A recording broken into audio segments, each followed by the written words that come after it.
Hi friend, ನಾನು ನಿಮ್ಮ ಪ್ರೀತಿಯ ಹೇಮ ಕನ್ನಡತಿ. ನನ್ನ ಯೂಟ್ಯೂಬ್ ಚಾನಲ್ಗೆ ಸ್ವಾಗತ. ಇವತ್ತು ನಾನು ಮಾಡ್ತಿದ್ದೀನಿ ನಾಟಿ ಸ್ಟೈಲ್ ಈರುಳ್ಳಿ ಸಾಂಬಾರು. ಬನ್ನಿ ಅದು ಹೇಗೆ ಮಾಡೋದು ನೋಡೋಣ. ತುಂಬಾ ಚೆನ್ನಾಗಿರ್ತದೆ. ಬಿಸಿ ಮುದ್ದೆಗಾಗಲಿ ಬಿಸಿ ರೈಸ್ಗಾಗಲಿ ಸೂಪರಾಗಿರ್ತದೆ. ಬನ್ನಿ ಅದು ಹೇಗೆ ಮಾಡೋದು ನೋಡೋಣ. ನೋಡಿ, ನಾನು ಸಣ್ಣಗೆ ನಾಟಿ ಈರುಳ್ಳಿನ ಕಟ್ ಮಾಡಿ ಮಡಿಕೊಂಡಿದ್ದೀನಿ ತೊಳೆದು. ನೋಡಿ, ಈ ಥರ ಉದ್ದಕ್ಕೆ ಕಟ್ ಮಾಡಿ ಮಡಿಕೊಂಡಿದ್ದೀನಿ, 2 ಭಾಗ ಮಾಡಿ. ಬನ್ನಿ ಅದಕ್ಕೆ ಏನೇನು ಬೇಕು ನೋಡೋಣ. ನೋಡಿ, ನಾನು ಆಲೂಗೆಡ್ಡೆ ಮತ್ತು ಹುಣಸೆಹಣ್ಣು ತೊಗೊಂಡಿದ್ದೀನಿ. ನೋಡಿ, ನಾನು ಬೇಳೆಕಾಳು ತೊಗೊಂಡಿದ್ದೀನಿ 1 ಬಟ್ಲಷ್ಟು. ಸಾಂಬಾರು ಪೌಡ್ರು ತೊಗೊಂಡಿದ್ದೀನಿ. 2 ಟೊಮೊಟೊ ತೊಗೊಂಡಿದ್ದೀನಿ. ಕಾಯಿ ತುರಿ ತೊಗೊಂಡಿದ್ದೀನಿ. ನಾನು ದಂಟು ತೊಗೊಂಡಿದ್ದೀನಿ. ತುಂಬಾ ಚೆನ್ನಾಗಿರ್ತದೆ. ಈರುಳ್ಳಿ ಮತ್ತು ದಂಟು ಕಾಂಬಿನೇಷನ್ ಸೂಪರಾಗಿರುತ್ತೆ. ಕರಿಬೇವು ತೊಗೊಂಡಿದ್ದೀನಿ. ಬನ್ನಿ ಈಗ ಹೇಗೆ ಮಾಡೋದು ನೋಡೋಣ. ನೋಡಿ, ರುಚಿಗೆ ತಕ್ಕಷ್ಟು ಉಪ್ಪು, ಕಲ್ಲುಪ್ಪು ತೊಗೊಂಡಿದ್ದೀನಿ ನಾನು. ಬನ್ನಿ ಈಗ ಒಂದು ಮಸಾಲೆ ಹಾಕ್ಕೊಳ್ಳೋಣ. ಈರುಳ್ಳಿ ಸಾಂಬಾರಿಗೆ ನಾನು ಟೊಮೊಟೊ ಹಾಕ್ಕೊತಾ ಇದ್ದೀನಿ. 1 ಬಟ್ಲಷ್ಟು ಕಾಯಿ ತುರಿ ಹಾಕ್ಕೊತಾ ಇದ್ದೀನಿ. ಈರುಳ್ಳಿ ಹಾಕ್ಕೊತಾ ಇದ್ದೀನಿ ನಾನು. ಈಗ ಸಾಂಬಾರು ಪೌಡ್ರ್ ಹಾಕ್ಕೊತಾ ಇದ್ದೀನಿ.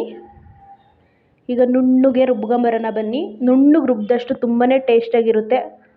ಬನ್ನಿ ಈಗ ಹೇಗೆ ಮಾಡೋದು ಅಂತ ನೋಡೋಣ. ನೋಡಿ, ನಾನು ಕಪ್ಪಷ್ಟು ಬೇಳೆಕಾಳು ಹಾಕ್ತಾ ಇದ್ದೀನಿ. 1 ಆಲೂಗಡ್ಡೆ ಹಾಕ್ತಾ ಇದ್ದೀನಿ. ನೋಡಿ, ನಾನೊಂದು ಟೊಮೊಟೊ ಹಾಕ್ತಾ ಇದ್ದೀನಿ. ಈಗ ಟೊಮೊಟೊ ಹಾಕಿದ್ಮೇಲೆ 1 ಚಮಚಷ್ಟು ನೀರು ಹಾಕ್ತಾ ಇದ್ದೀನಿ ನಾನು.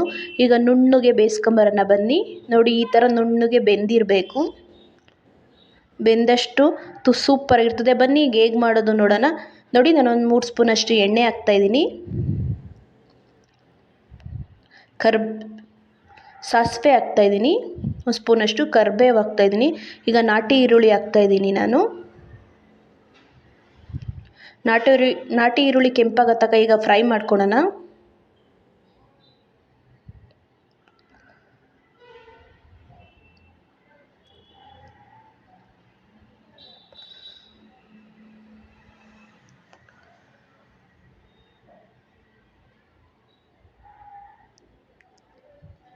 ನೋಡಿ, ಜಜ್ಜಿರೋ ಬೆಳ್ಳುಳ್ಳಿ ಹಾಕ್ಕೊತಾ ಇದ್ದೀನಿ 1 ಗೆಡ್ಡೆಯಷ್ಟು. ತುಂಬಾ ಚೆನ್ನಾಗಿರ್ತದೆ. ಆರೋಗ್ಯಕ್ಕೂ ಈರುಳ್ಳಿ ತಂಪಾಗಿರುತ್ತೆ. ನೀವು ಟ್ರೈ ಮಾಡಿ ಹೇಗಿತ್ತು ಅಂತ ಕಮೆಂಟಲ್ಲಿ ತಿಳಿಸಿ. ನೋಡಿ, ಈಗ ದಂಟಿನ ಸೊಪ್ಪು ಹಾಕ್ಕೊತಾ ಇದ್ದೀನಿ ನಾನು, ಸಣ್ಣ ಕಟ್ ಮಾಡಿ. ತುಂಬಾ ಚೆನ್ನಾಗಿರ್ತದೆ. ದಂಟಿನ ಸೊಪ್ಪು ಮತ್ತು ನಾಟಿ ಈರುಳ್ಳಿ ಹಾಕಿ ನೀವು ಟ್ರೈ ಮಾಡಿ. ಈಗ ಚೆನ್ನಾಗಿ ಮಿಕ್ಸ್ ಮಾಡ್ಕೊಳ್ಳೋಣ ಬನ್ನಿ.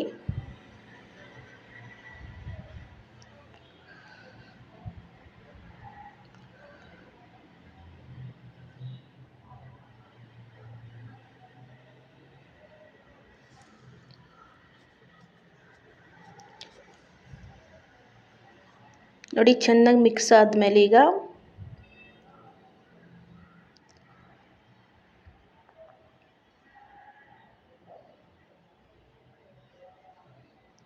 ನೋಡಿ, ಒಂದು ಸ್ವಲ್ಪ ಈಗ ನಾನು ಬೇಯಿಸಿಕೊಂಡಿರೋ ಬೇಳೆಕಾಳು ಹಾಕ್ಕೊಳ್ಳೋಣ ಬನ್ನಿ. ಈಗ ಒಂದ್ಸಲ ಮಿಕ್ಸ್ ಮಾಡೋಣ ಚೆನ್ನಾಗೆ. ಬೇಳೆಕಾಳು ಮತ್ತು ಈರುಳ್ಳಿ ಎಲ್ಲ ಮಿಕ್ಸ್ ಆಗಬೇಕು ಚೆನ್ನಾಗೆ.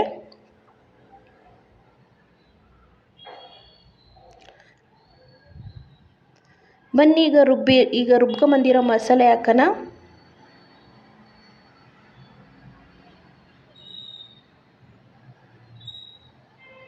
ನೋಡಿ, ಮಸಾಲೆ ಹಾಕಿದ್ಮೇಲೆ ಈಗ ಚೆನ್ನಾಗಿ ಮಿಕ್ಸ್ ಮಾಡೋಣ.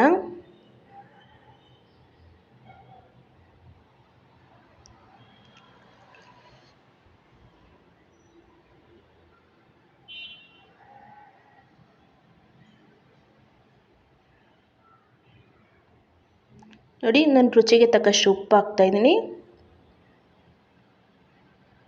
ನೋಡಿ, ನೀವು ಮಿಕ್ಸಿ ತೊಳೆದಿದ್ದೆಲ್ಲ ನೀರು ಹಾಕ್ಕೊಂಡ್ರೆ ಅಷ್ಟೇ ಸಾಕಾಗುತ್ತೆ. ಜಾಸ್ತಿ ನೀರು ಹಾಕೋದೇನು ಬೇಡ. ಈರುಳ್ಳಿ ಸಾಂಬಾರಿಗೆ ತುಂಬಾ ಚೆನ್ನಾಗಿರ್ತದೆ. ನೋಡಿ, ಈ ಹದಕ್ಕಿದ್ರೆ ಸಾಕು. ನೋಡಿ, ಕುದೀತಿದೆ. ಒಂದು ಚಿಟಿಕೆಯಷ್ಟು ಹಿಂಗೆ ಹಾಕ್ತಾಯಿದ್ದೀನಿ ಟೇಸ್ಟ್ಗೆ. ಹಿಂಗೆ ಹಾಕಿದ್ಮೇಲೆ ಚೆನ್ನಾಗಿ ಮಿಕ್ಸ್ ಮಾಡೋಣ.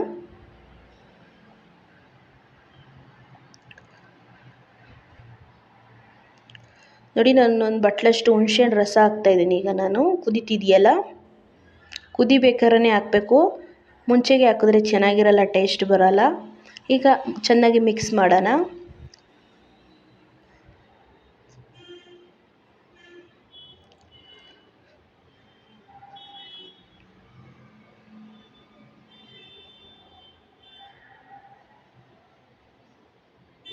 ನೋಡಿ ಕೊತ್ತಂಬರಿ ಸೊಪ್ಪು ಹಾಕ್ತಾಯಿದ್ದೀನಿ ಲಾಸ್ಟಿಗೆ. ಈರುಳ್ಳಿ ಸಾಂಬಾರು ರೆಡಿಯಾಗಿದೆ. ಈಗ ಇನ್ನೊಂದು ಕುದಿ ಬಂದರೆ ಸಾಕು. ಈ ಕೊತ್ತಂಬರಿ ಸೊಪ್ಪು ಹಾಕಿದ್ಮೇಲೆ ಇಡ್ಲಿಗಂತೂ ಸೂಪರಾಗಿರ್ತದೆ. ಇಡ್ಲಿ, ಬಿಸಿ ಮುದ್ದೆ ಸೂಪರಾಗಿರ್ತದೆ. ನೀವು ಟ್ರೈ ಮಾಡಿ. ದಯವಿಟ್ಟು ಇಷ್ಟ ಆದಲ್ಲಿ ಲೈಕ್ ಮಾಡಿ, ಶೇರ್ ಮಾಡಿ, ಕಮೆಂಟ್ ಮಾಡಿ. ದಯವಿಟ್ಟು ಸಬ್ಸ್ಕ್ರೈಬ್ ಆಗಿ. ಇವತ್ತಿನ ವಿಡಿಯೋ ಇಲ್ಲಿಗೆ ಮುಗಿಸ್ತಿದ್ದೀನಿ. ಬಾಯ್ ಬಾಯ್. ದಯವಿಟ್ಟು